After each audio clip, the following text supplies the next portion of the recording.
All right, let's try this again with audio. So, starting a slightly new topic today, a 2-proportion confidence interval. Let's read this example and see what makes it a 2-proportion confidence interval instead of the 1 proportion we've done in the past. So, chocolate shops realize that advertising to both men and women during Valentine's Day season can be a crucial factor in making a profit.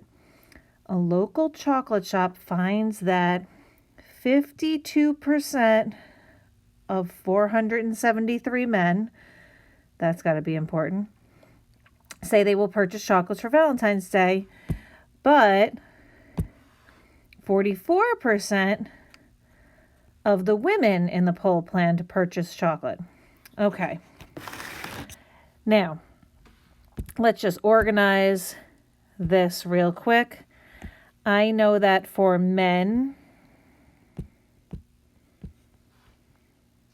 the sample proportion, so P hat, and now I'll put a little M down there to show that it's the proportion of men, is 52%.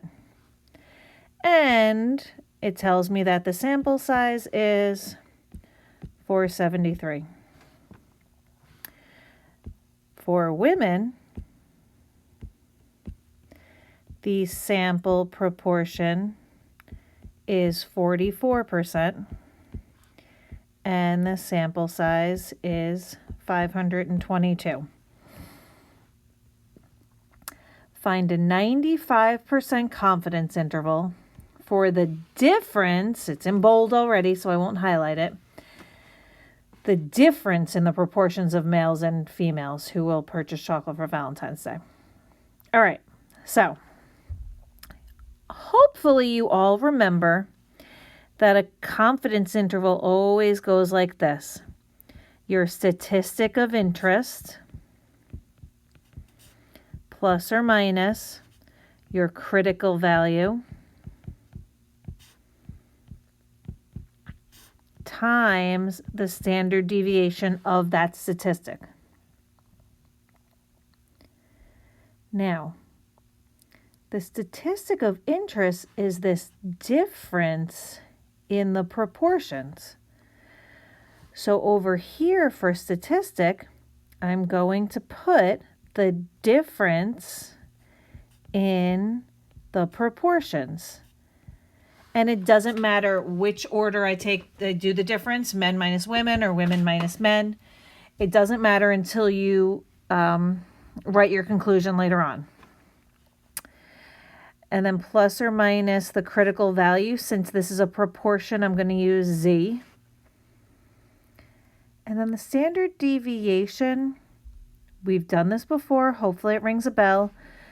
But since it's for 2 proportions, I can add the variances. Okay. So it's, let me zoom in for this. The proportion of men times 1 minus the proportion of men over the, think about it, number of men, plus, what do you think we do now? The proportion of women times 1 minus the proportion of women over the, you guessed it, number of women. We have all of these values. Well, I guess I didn't write down what the critical value is yet, but for 95%, we know that the z-score is going to be 1.96. So all you have to do is plug in, right here,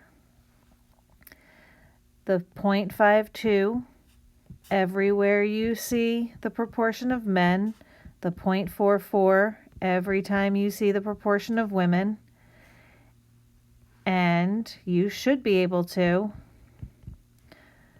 put this into your calculator and come up with this confidence interval.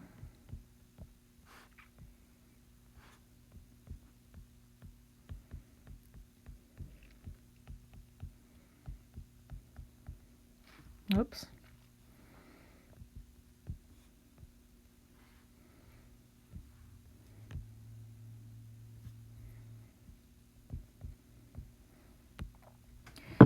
It looks long. It probably looks a little complicated, but hopefully you're realizing this is very similar to when we just did a confidence interval for one proportion. Okay? So I'm going to leave this video here. I'm going to let you come up with the interval and try to write a conclusion. And I will meet you back here tomorrow so you can check over your work. Sorry again for anybody who tried to listen to this or watch this without the audio. It may only have been Ellie, but I appreciate you letting me know nice and early in the day so I could repost it. Hope you guys are doing well. Okay, bye.